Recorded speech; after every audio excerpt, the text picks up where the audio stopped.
Na ortodontia de hoje, a gente tem acesso a tecnologias que parecem coisa de filme de ficção científica. Mas, com tanta ferramenta avançada na mão, por que às vezes os resultados parecem uma caixinha de surpresas?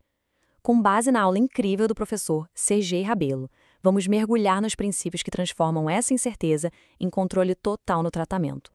E, para começar, o professor Rabelo já manda a real. A prática clínica de verdade tem sucesso sim, mas também tem seus percalços.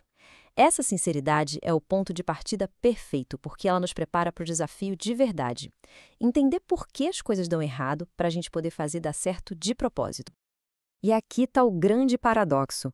Como é que pode? A gente tem ferramentas super precisas, mas ainda assim enfrenta movimentos de dente que ninguém esperava. A resposta, olha, não está no aparelho que a gente usa. Está no nosso entendimento das forças invisíveis que estão ali, em jogo. A chave de tudo é a física. Para a gente ter controle não tem jeito, a gente precisa voltar para o básico, para a física que comanda cada movimento ortodôntico.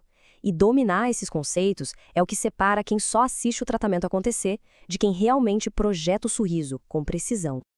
Tudo começa aqui, com a força que a gente aplica e o centro de resistência, que, falando de um jeito simples, é tipo o centro de gravidade do dente ali dentro do osso.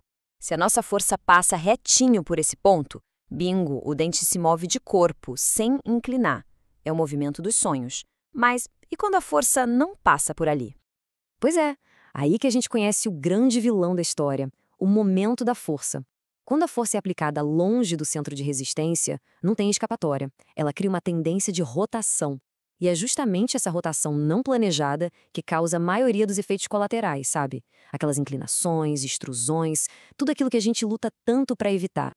E isso, pessoal, não é só teoria, não. O professor Rabelo dá um exemplo clínico que é um soco no estômago. Um momento de força descontrolado pode inclinar tantos incisivos para trás que o overjet, aquela distância horizontal entre os dentes de cima e os de baixo, simplesmente some. E sem esse espaço, o caso trava. Fica impossível fechar os espaços.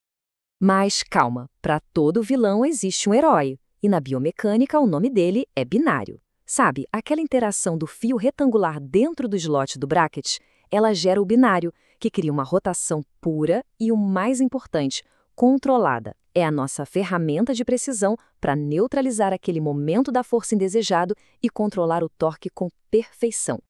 Então, com esses pilares na mão, o clínico se depara com uma escolha fundamental: ser um mero observador, que fica ali esperando para ver o que o aparelho vai fazer, ou se tornar o arquiteto do sorriso, projetando cada movimento com total intenção. Essa escolha fica claríssima no sistema que se adota. O observador geralmente usa sistemas que a gente chama de indeterminados, tipo um arco contínuo que conecta todos os dentes. E por que é imprevisível? Porque cada bracket vira um ponto de aplicação de força, criando um sistema super complexo, quase incalculável. Já o arquiteto, ele prefere sistemas determinados com a mecânica segmentada. A ideia aqui é isolar as forças, permitindo um controle absoluto e previsível. Agora, atenção aqui, porque isso é fundamental. Em um sistema indeterminado, os resultados podem ser tão contraintuitivos que chegam a ser absurdos.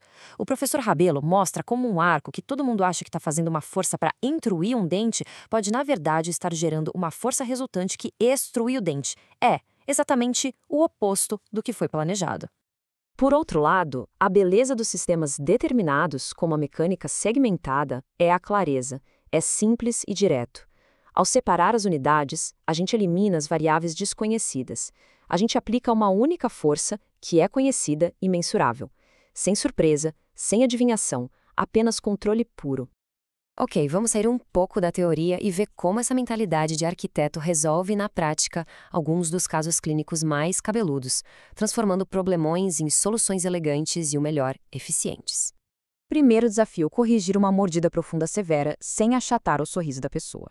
A solução? Um sistema determinado, claro. Um arco de 3 peças, por exemplo, para aplicar uma força de intrusão pura só nos incisivos inferiores. Com isso, se preserva a estética e, o que é crucial, se mantém um overjet para a próxima fase do tratamento. E para uma mordida aberta esquelética, a estratégia é simplesmente genial. Em vez de tentar extruir os dentes da frente, o foco é todo na intrusão pura dos dentes de trás, usando mini implantes no palato. Sabe o que acontece? A mandíbula autorrotaciona, fechando a mordida de um jeito super previsível e estável. E para distalizar um bloco inteiro de dentes? O segredo é levar a linha de ação da força para perto do centro de resistência de todo esse bloco. Usando um braço de alavanca mais alto, o sistema de forças favorece o movimento de translação de corpo inteiro, minimizando as inclinações que a gente não quer e maximizando a eficiência. Agora, no tracionamento de um dente impactado, a regra de ouro é isolar. A força nunca, jamais, deve ser incorporada no arco principal. Com uma mecânica segmentada, a força é aplicada exclusivamente no dente impactado.